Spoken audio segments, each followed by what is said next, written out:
परभणीच्या पोलिसांना माफ करावं। सोमनाथ सूर्यवंशी हत्येप्रकरणी सुरेश धस यांनी एक मोठं विधान केलं, तर गुन्हे दाखल करण्याचा आग्रह धरू नका। सुरेश धस यांनी लॉंग मार्च मधल्या आंदोलकांना हे आवाहन केलेलं आहे।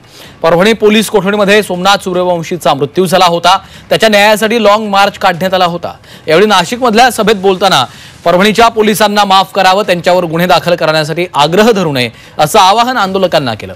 एकीकडे मसाजोगचे सरपंच संतोष देशमुखांची हत्या झाली, ही हत्या खंडणीच्या गुन्ह्यातनं झाल्याचा आरोप धस करतायत, तर खंडणीखोर आरोपींशी आर्थिक हितसंबंध असल्याचं सांगत ते मंत्री महोदयांच्या राजीनाम्याची मागणी लावून धरतायत, तर दुसरीकडे परभणी पोलिसांना माफ करा असं आवाहन देखील करतायत।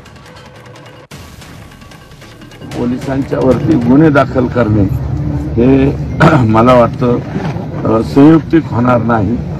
त्यांची मला वाटतं बऱ्यापैकी कान उघडणे आता डिपार्टमेंटने केलेली आहे।